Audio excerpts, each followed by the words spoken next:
Last year 6.5 lakh लोग लगभग जो हैं इस देश में अकोमोडेट हो गए, उनको बुलाया गया, लाइक वीज़ा दिया गया। आज इस साल भी दिया जाएगा, हर साल दिया जाता है, तो आप वहाँ बैठ करके भी अप्लाई कर सकते हैं। ये देखिए, ये है मित्रों फणस, जिसको हमारे यहाँ हिंदी में कहते हैं कटहल, मराठी में कहते हैं फणस और इंग्लिश में कहते हैं जैकफ्रूट। तो यहाँ वैसे तो अक्खा फल भी आता है, हम लोग कई बार लाते और बनाते भी हैं, पर उसमें क्या है, बहुत मेहनत करनी पड़ती है। लेकिन ये इस तरह से लगभग समझिए आधा प्रिपेयर्ड होता है, और ये आता है फिजी से। ये इस तरह के पैकेट में बंद होकर के आता है। कल शाम को हम लेके आए थे और इसको बाहर रखा था, क्योंकि ये फ्रीजर में रहता है तो एकदम पत्थर जैसे होता है, तो उसको एक रात ऐसे छोड़ देते हैं तो सुबह तक नॉर्मल हो जाता है। तो इसकी अगर आप चाहें तो वैसे ड्राई सब्जी भी बना सकते हैं, सूखी वाली। पर आज हम इसमें एक नया प्रयोग करेंगे, जैसे हम नॉर्मल कटहल को बनाते हैं कि पहले इसकी जो है तो इसमें बेसन वगैरह मिला के, बाकी मसाले वगैरह मिला करके इसकी छोटी छोटी पकौड़ियाँ बनाएंगे, और उन पकौड़ियों की फिर सब्जी बनाएंगे। देखते हैं, अगर बचेगा तो सब्जी बनाएंगे, नहीं तो हो सकता है सैटरडे का दिन है। हालांकि पाड़े जी ने जो है तो ये देखिए चटनी वटनी पीस के रखी है, अभी इसको फ्राई करेंगी। और ये डोसा वगैरह बनाने के मूड में है, क्योंकि डोसा का बैटर वगैरह इनका प्रिपेयर्ड हो चुका है। इधर देखो तो क्या इतना तुम सैटरडे को बनाने खाने के पीछे क्यों पड़ी रहती हो? हम लोगों को तो ऑफिस भी जाना है ना अभी। सैटरडे एक ही दिन मिलता है कि कुछ अच्छा बनाए खाए, इसलिए। अच्छा, संडे फिर बाहर चले जाते हैं, मंडे टू फ्राइडे। और वीक में 3 दिन तो तुम बाहर का ही खाती हो, समोसे आजकल खा रही हो तुम बहुत।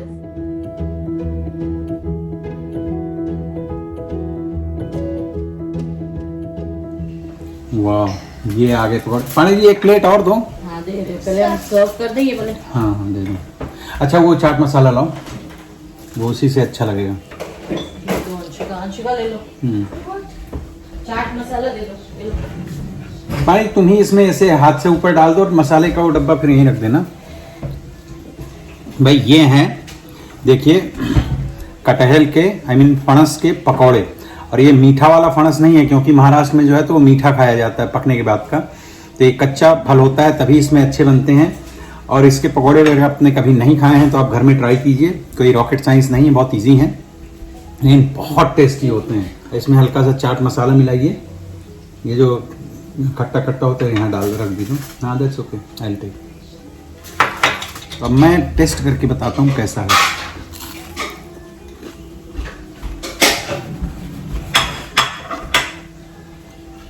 सुपर, ये हमारा आइडिया था। हाँ बहुत ही टेस्टी है। हाँ। और वो पीछे से चिल्ला रही है मेरा आइडिया था, लेकिन इसके पहले मैं मुंबई में बनाता रहा हूँ। मुंबई में ये मैं बनाता रहा हूँ। ये देख लो, चोर आ गए पहले से।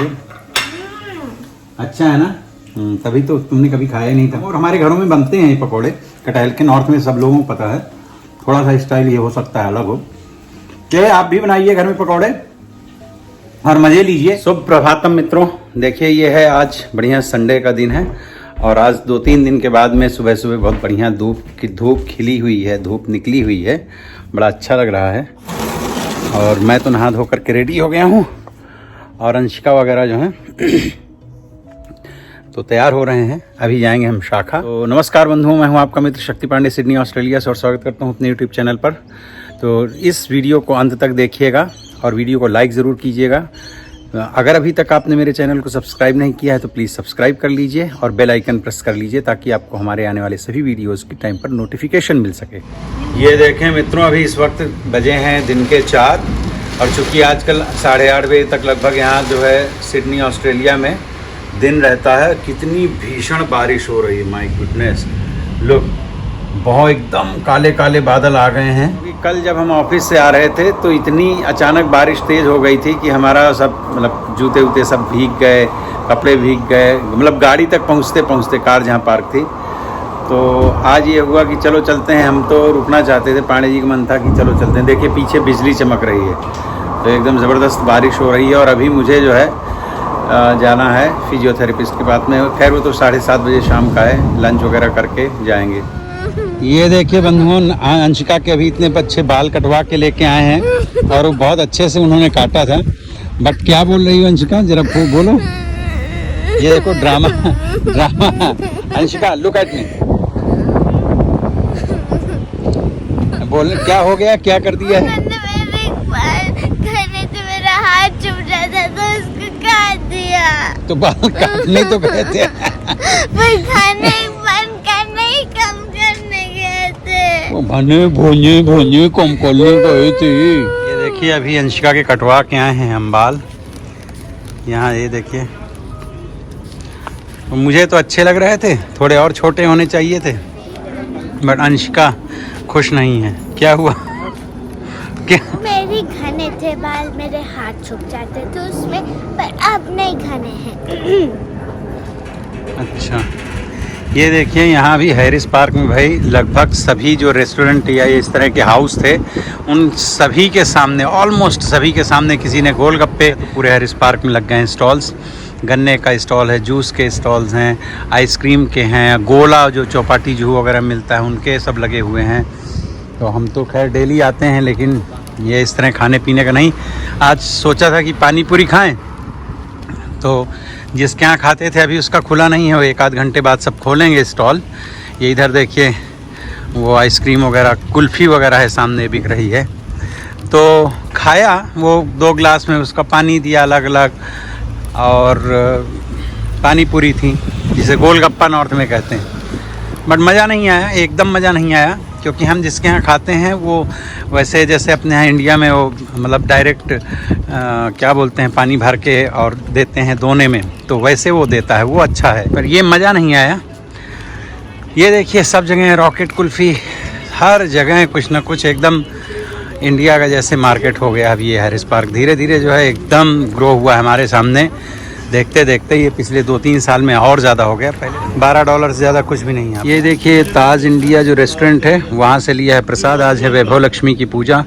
हर फ्राइडे को पांडे जी व्रत करती हैं, तो वो हमेशा लड्डू लेके आ जाती हैं, तो आज मैंने कहा भाई कुछ और ले लेता हूँ। तो इसमें हमने आज लिया है बालूशाही। तो इसमें कुछ भी $12 से ज़्यादा का नहीं है। तो इसमें हमने 9 फ्लेवर्स स्पेशल उत्तपमा एक ऑर्डर किया है जिसका $12 का है, और एक है मैसूर मसाला डोसा।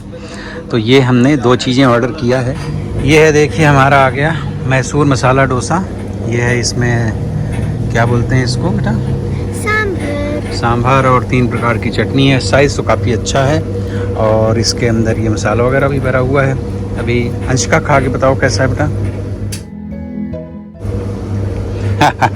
सच्ची अच्छा है? चलो देखते हैं। दिखने में तो अच्छा ही लग रहा है, अभी बनाया बहुत बढ़िया, फ्रेश सब कुछ। पहले था यहाँ नथिंग ओवर $10, अब उन्होंने बढ़ा दिया है, कर दिया है नथिंग ओवर $12। तो बेटा इसी को महंगाई कहते हैं, इसी को इन्फ्लेशन कहते हैं। यहाँ सब चीज़ें महंगी हुई हैं, तो वो भी करेंगे ना बेचारे। उनके यहाँ भी सबको सैलरीज देनी है, किराया देना है, लाइट बिल है, सब कुछ तो खर्चा है ना। ये देखिए पांडे जी आ रही हैं ऑफिस से। इनका फ़ोन आया था, पूछी कहाँ हैं, तो हमने कहा यहाँ हैं। ये देखो पांडे बाबा आ गई हमारी ऑफिस। पीछे देखो अच्छे काटे हैं ना उसने, बहुत मेहनत किया है। ये ऐसे अच्छे लग रहे हैं। हाँ बढ़िया अच्छे लग रहे हैं। ऐसे हाँ वो स्टाइल है भाई। ये अपने प्रसाद की मिठाई भी ले लेना, यहाँ पे रखी हुई है। क्या हुआ? You want to sit? बैठ जाओ। कैसा है?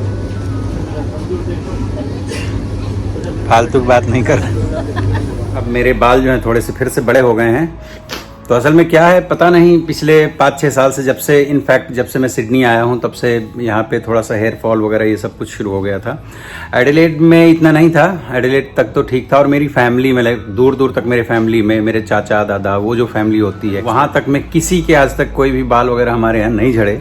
बट मेरे जो हैं बाल अब इतना नहीं है कि एकदम से कम हो गए हैं अभी भी काफ़ी ठीक ठाक से हैं।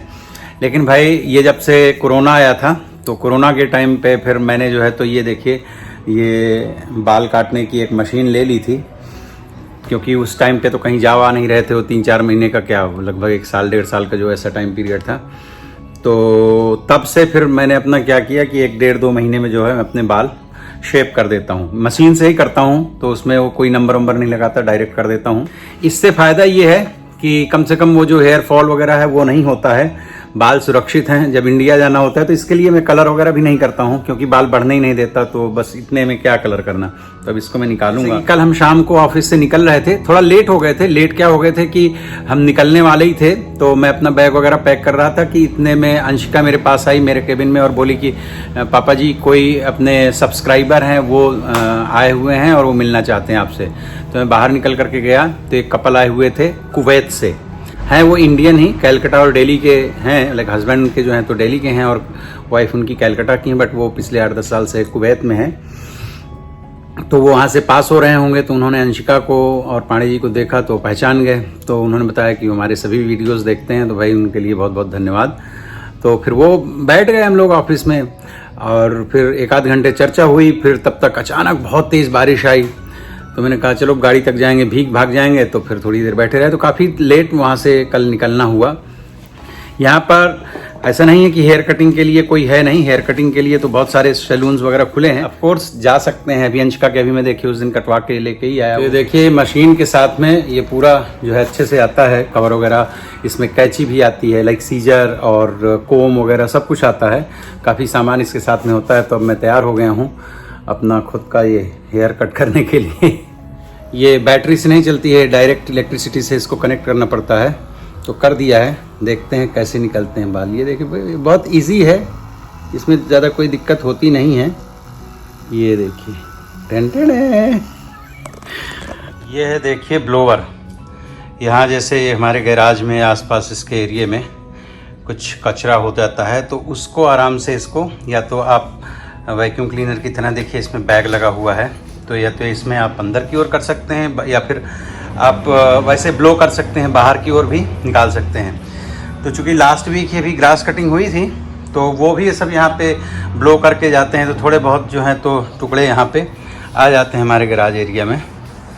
तो मुझे लगा इसको ज़रा क्लीन कर देता हूँ। बाल तो मैंने काट ही लिए थे सब, तो पता नहीं ये मशीन चलती रही और अचानक जो है एकदम से एक झटका सा लगा और बंद हो गई। अभी हम बनिंग से लेके आए थे और ये देखते हैं, या तो अगर अंडर वारंटी होगा तो इसको जा करके हम चेंज करके लेके आएंगे, और नहीं तो फिर अब इसको हटा करके और हमको लाना पड़ेगा दूसरी मशीन फिर से। तो चलिए मित्रों, अब बात कर लेते हैं ऑस्ट्रेलिया में जॉब ढूंढने से रिलेटेड कि किस तरह से आपको ऑस्ट्रेलिया में जॉब ढूंढना है। अगर आप इंडिया में हैं या ऑस्ट्रेलिया के बाहर किसी भी कंट्री में हैं और आपको जॉब ढूंढना है, तो उसमें 2-3 कंडीशंस हो सकती हैं। एक कि या तो आपको ऑलरेडी PR मिल चुका है और आप यहाँ पहुँचने वाले हैं और आपको जॉब ढूंढना है, तो या तो फिर आपके पास में वीज़ा नहीं है और आप जॉब ढूंढ करके और उसके बेसिस पे वीज़ा लेना चाहते हैं, लाइक वर्क परमिट लेना चाहते हैं। तो उसके लिए भी जॉब ढूंढने का जो प्रोसीजर है लगभग एक जैसा ही है। तो देखिए यहाँ कुछ एक साइट्स हैं जिन पे आप ट्राई कर सकते हैं। पांडे जी कौन कौन सी साइट्स हैं बताओ जरा। Seek.com, Zora, Indeed और LinkedIn। ये 4 हैं, इसके अलावा भी और कई हैं, लेकिन ये 4 काफ़ी पॉपुलर हैं। स्पेशली तो सबसे ज़्यादा पॉपुलर है Seek.com। तो इनमें आप जब जॉब ढूंढते हैं, आपके पास वीज़ा अगर है, लाइक PR वगैरह है, अगर आपके पार्टनर को स्टूडेंट वीज़ा मिल गया और आप लोग आने वाले हैं, आप स्पाउस हैं, तो आपको चूँकि फुल टाइम जॉब करने का जो है तो परमिशन होती है, तो उस कंडीशन में इन साइट्स में जा करके और आप जॉब अप्लाई करना शुरू कीजिए। हाँ, कुछ जॉब्स जो यहाँ ऑस्ट्रेलियन या न्यूजीलैंड के लोगों के लिए होगा वो उसमें पहले से ही मेंशन होगा, तो ऐसी किसी जॉब में अप्लाई मत करिएगा। Who can apply, तो वो उसमें मेंशन होगा, उसमें आप अपना टाइम वेस्ट मत करिएगा। तो आप वहीं अप्लाई कीजिए जिसके लिए आप फिट हैं। कई बार ऐसा होता है कि यहाँ की कुछ कंपनियाँ आपको स्पॉन्सर करती हैं।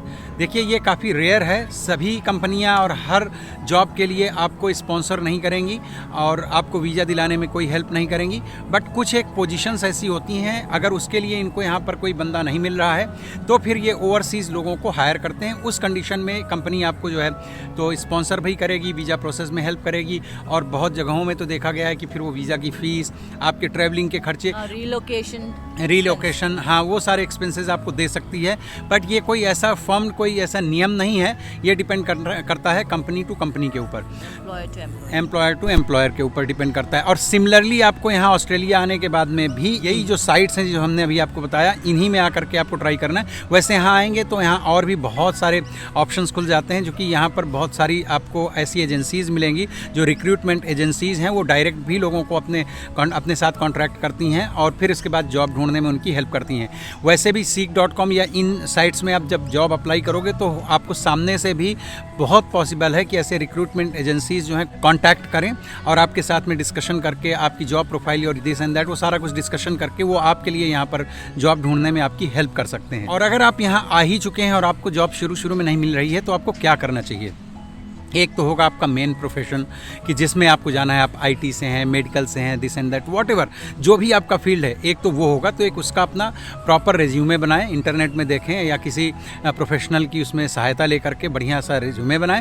पर आपको लगता है कि इमीडिएट आपको अपने ही फील्ड में अगर जॉब नहीं मिल रही है तो क्या होता है, एक सर्टेन टाइम के बाद में महीने 2 महीने अगर आपको अपने ही फील्ड में जॉब नहीं मिलती है और जेब से पैसे खर्च हो रहे होते हैं तो आपको थोड़ा स्ट्रेस होना शुरू होता है। सो इट्स बेटर आइडिया कि एक तो आप अपना मेन रखिए और 2-3 रेज्यूमे इस तरह के भी बना लीजिए, जैसे प्रोसेस वर्कर हुए, इधर उधर के जो हेल्पिंग जॉब्स होती हैं उस तरह के भी आप बना लीजिए। तो फॉर टेम्परेरी बेसिस कि आप को जब तक अपने फील्ड में जॉब नहीं मिल जाती है तो उन फील्ड्स में आप ट्राई करते रहें और कहीं पर भी जॉब मिल जाती है। अब आपको लगेगा कि वो जो आपका गैप होगा कि आप चलिए सपोज आप ऑस्ट्रेलिया आ गए और 3 महीने 4 महीने बाद अपने फील्ड में आपको जॉब मिली, वहाँ इंटरव्यू में गए, आपसे पूछा जाए कि भाई 4 महीने आपने क्या किया, तो यहाँ पर कोई शर्माने और संकोच करने की बात नहीं होती है कि भाई मैं ये काम कर रहा था जो कि आपके फील्ड से रिलेटेड नहीं। वहाँ आप स्पष्ट बोल सकते हैं कि भाई मैं अपने ब्रेड एंड बटर के लिए ये कर रहा था, बट स्टिल लाइक मैं अपने फील्ड में जॉब खोज रहा था तो इसमें थोड़ा लेट हो रहा था तो सर्वाइव करने के लिए। ये यहाँ पर नेगेटिव उसमें नहीं जाता कि अच्छा आप तो भाई मेडिकल के फील्ड के व्यक्ति हैं और आपने कुछ और प्रोसेस वर्कर का जॉब कर लिया, ये यहाँ पर ऐसा नेगेटिव नहीं सोचते। उल्टे यहाँ पर उसको ये पॉजिटिवली लेते हैं कि आप यहाँ टाइम वेस्ट नहीं कर रहे थे, आपको जो भी जॉब मिल गई, जो भी काम मिला आप वो काम कर रहे थे, लाइक आप कहीं ना कहीं कुछ ना कुछ कर ही रहे थे, तो उसे अच्छा ही समझा जाता है। तो इस तरह से यहाँ आकर के आप जॉब ढूंढें। एक चीज़ यहाँ बड़ी इंपॉर्टेंट है, रेफरेंस, कि किसी भी जॉब में जाएंगे, अगर आप इंडिया में भी हैं तो आप जिस कंपनी में जॉब कर रहे हैं या जहाँ भी इसके पहले आपने जॉब किया होगा तो वहाँ से भी आप अपने रेफरेंस दे सकते हैं। मैक्सिमम जो है तो 2 लोगों का रेफरेंस चेक होता है और जिसका आप रेफरेंस देंगे तो 99% ये वहाँ पर कॉल करके और उनसे पूछेंगे भी आपके बारे में जिस भी तरह का आपने रेफरेंस दे रखा है। तो यहाँ आकर के सबसे पहले आप 2-4 लोगों के साथ में अच्छे रिलेशंस बना लें कि वो आपके रेफरेंस देने में हेल्प कर सकें, या फिर इंडिया में जहाँ आप जॉब करते थे वहाँ किसी 1-2 व्यक्ति को सेट करके अच्छे से आइए, जिस भी कंट्री से आप आ रहे हैं, कि वो आपके लिए जब कॉल आए तो आपके बारे में वो ठीक ठाक सी। और जब आप कहीं इस तरह का रेफरेंस कहीं किसी कंपनी में किसी का देते हैं नाम, तो उस बंदे को भी अलर्ट कर दें। ऐसा नहीं कि आपने किसी का दे दिया और उसे पता ही नहीं, उसके पास कॉल गई तो वो तो बेचारा हाँ ना कुछ करेगा, उसको समझ में नहीं आएगा कि उसे क्या जवाब देना है। तो ये सारी चीज़ें थोड़ी सी प्रिपेयर करके रखना चाहिए। और जॉब्स वगैरह, अगर आप सिडनी आ रहे हैं तो मुझे लगता है जॉब में दिक्कत नहीं होगी। मेलबर्न में भी जॉब्स आजकल मिल जाती हैं और एडिलेड वगैरह में भी मिलती हैं, पर छोटे शहरों में अगर आपका स्टेट स्पॉन्सर वीज़ा है इन केस, तब फिर आपको क्योंकि उसी स्टेट में जाना पड़ता है जिस स्टेट ने आपका वीज़ा स्पॉन्सर किया है, तो छोटे स्टेट्स में कई बार जॉब मिलने में थोड़ी सी मुश्किल होती हैं। तो इसके लिए थोड़ा सा ओपन माइंड रहिए कि जो भी जॉब मिल जाएगी आप उसी जॉब में जो है तो प्रयत्नशील रहेंगे और उसी की जो भी जॉब आपको मिल जाती है आप उसे एक्सेप्ट कर लें और फिर आप अपने फील्ड के लिए ही कोशिश करते रहें। जनरली सबके साथ यहाँ पर ज़्यादातर ऐसा होता है, कुछ ही लोग हैं लकी हैं जिनको आते ही अपने फील्ड में जॉब मिल जाती है। तो आप इंडिया में बैठ करके भी, और दूसरी चीज़ इंडिया में बैठ करके जब आप जॉब अप्लाई कर रहे हैं तो ये भी देख लें कि आप किस शहर के लिए अप्लाई कर रहे हैं। पर्टिकुलर उस शहर में भी, अब जैसे सिडनी आना है तो सिडनी में आपको कौन से एरिया में आना है। जैसे कुछ लोग हैं प्रेफर करते हैं कि भाई जहाँ हम लोग रहते हैं पैरामाटा और ये सारा एरिया जो है तो इंडियंस का है तो यहाँ आसपास मिलेगी, तो आपका ट्रैवलिंग टाइम जो है तो वो सेव होगा। तो इन सब चीज़ों का थोड़ा सा होमवर्क कीजिए और जॉब अप्लाई वहाँ से करना शुरू कीजिए। अगर 2-4 इंटरव्यूज़ में भी आप नहीं क्रैक डाउन कर पाते, नहीं सक्सेस हो पाते, तो आप होपलेस मत होइएगा, क्योंकि ये बहुत सारे लोगों का हमने देखा है, यहाँ पर अपना भी एक्सपीरियंस है कि कई बार होता है, 2-5 बार 10 बार भी नहीं होगा तो कहीं ना कहीं कोई ना कोई आपको मिल जाएगा। तो अगर वीज़ा है तो भी आप जॉब अप्लाई कर सकते हैं यहाँ पर, नहीं भी है तो आप प्रैक्टिस करते रहिए, कोशिश करते रहिए, कहीं ना कहीं कुछ ना कुछ सेट हो जाएगा। डरिए मत, इस देश में बहुत सारी जॉब्स वगैरह मिलती रहती हैं। एक चीज़ बतानी है seek.com से रिलेटेड कि अगर आपका कवरिंग लेटर, कवर लेटर और रिज्यूमे रेडी है तो आप seek.com में जाके अपना एक अकाउंट खोल लीजिए जिसमें आप अपलोड कर दीजिए अपना कवर लेटर और रिज्यूमे। तो रिक्रूटमेंट एजेंसीज जो है उनको एक्सेस होता है, they must be having some kind of subscription something, कि वो आपका देखते रहते हैं कि आपने अपलोड किया है, तो वो सामने से आपको कांटेक्ट करते हैं। और ज़रूरी नहीं कि एक ही रिक्रूटमेंट एजेंसी के साथ में आप अपने आप को इनरोल करें, कई एजेंसीज़ के साथ में आप कर सकते हैं और आपको भी कई एजेंसीज़ कांटेक्ट कर सकती हैं। तो आप उसको फॉलोअप करें, लाइक फ्रस्ट्रेट ना कर दें कि आप डेली फ़ोन कर रहे हैं, डेली ईमेल कर रहे हैं, बट हफ्ते में एक आध बार जेंटल सा रिमाइंडर करें, क्योंकि अब सामने वाला भी इरिटेट ना हो जाए। जेंटल से अगर आप उसे रिमाइंडर करवाते रहेंगे, ये एक एक्सपीरियंस के आधार पर मैं बता रहा हूँ, तो वो कहीं ना कहीं काम करता है एक मनोवैज्ञानिक ढंग से। तो वो आप ज़रूर करते रहें। अगर आप सीरियस हैं तो फिर सीरियस नोट पर आप अपने आप को 1 साल टाइम दीजिए। अगर आपके पास में वीज़ा ऑलरेडी नहीं है तो 1 साल का टाइम दीजिए कि मुझे ऑस्ट्रेलिया, न्यूजीलैंड या इन किस भी चूँकि हर कंट्री के अपने अपने पोर्टल हैं जहाँ से आप जॉब अप्लाई कर सकते हैं। तो 1 साल टाइम दीजिए और डेडिकेशन के साथ में फॉलोअप कीजिए, अपने सारे डॉक्यूमेंट्स प्रिपेयर कीजिए, फिजिकली मेंटली अपने आप को भी प्रिपेयर कीजिए, अपनी अंग्रेजी वगैरह दुरुस्त कर लीजिए, क्योंकि ये इंग्लिश स्पीकिंग कंट्री है। तो यहाँ पर आपको इंग्लिश का एग्ज़ाम तो डेफिनेटली देना पड़ेगा। आपकी जॉब और प्रोफाइल के हिसाब से आपको कितने बैंड सही हो तो आपको बाद में पता चलेगा, लेकिन आपको तैयार रहना चाहिए। हमारी ढेरों शुभकामनाएं। अगर मित्रों अगर वीडियो अच्छा लगा हो तो चैनल को सब्सक्राइब कर लीजिएगा, वीडियो को लाइक कीजिएगा और बेल आइकन ज़रूर प्रेस कर लीजिएगा। मित्रों के साथ हो सके तो शेयर कीजिए। बहुत दिन बाद मैं कह रहा हूँ कि शेयर कीजिएगा और इसी तरह से हमारे साथ में बने रहिए। हमारे आने वाले सभी वीडियोज़ को देखते रहिए। अपना बहुत बहुत ध्यान रखिए। मिलते हैं फिर किसी दूसरे वीडियो में। Till then, bye bye.